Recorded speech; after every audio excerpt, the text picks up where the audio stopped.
Ồ, ngày nàyត្រីងៀតអូឡឹកម្ហូបសាមញ្ញតែឆ្ងាញ់អូថ្ងៃនេះត្រីងៀតអូឡឹកអ៊ីមដល់ឆ្ងាញ់អូឡឹកដាំអូឡឹកវាដុះខ្លួនឯងនៅក្រោយផ្ទះដល់ពេលអញ្ចឹងទុកវាស្រោចទឹកទៅធំដល់ឡូវទុំមានអីបេះមកញ៉ាំបាយត្រីងៀតអូឡឹកបដ ாய் អ៊ីមហ្នឹងអូឡឹកខ្លួនឯងតែវាស្ទើរផ្អែមតិចវាសើផ្អែមប៉ុន្តែឆ្ងាញ់ប៉ុណ្ណឹងស្រួយខ្ញោកបដ ாய் ផ្លែបាន2ដែរប៉ុន្តែផ្លូវឆ្ងាញ់កប់ស្រីបដ ாய் នេះនោះត្រីដែងងៀតមួយកណាត់ហើយនឹងត្រីប្រាងៀតជៀនដែរអេមឆ្ងាញ់ផ្ដាំមកផ្ដាំឲ្យបងប្អូនអើយនឹងនិយាយថាម៉េចឆ្ងាញ់យ៉ាងនេះ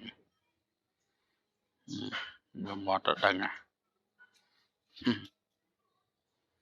អូដល់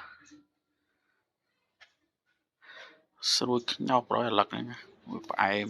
មុំវាទៅផ្អែមខ្លាំងមានអីម្យ៉ាងដែរតា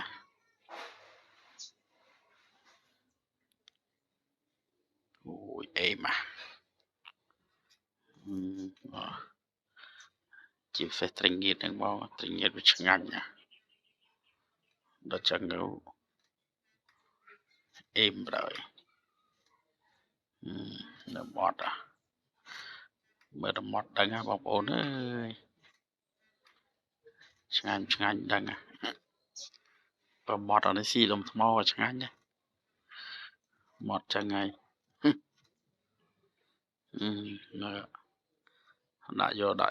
ក់គ្មានដកដង្ហើមទេ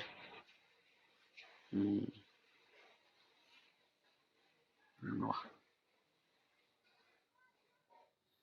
វាត្រូវគ្នាអាត្រីងៀតដល់ឡឹកហ្នឹង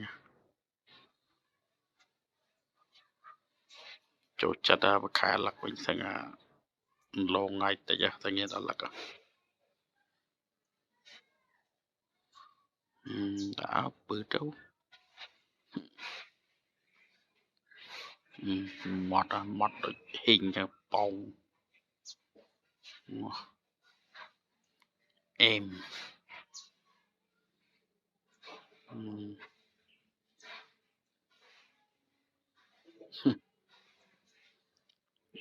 តែនិយាយថាម៉េចទេបងប្អូនឆ្ងាញ់ពេកចឹងឆ្ងាញ់កប់សេរីបដ ாய்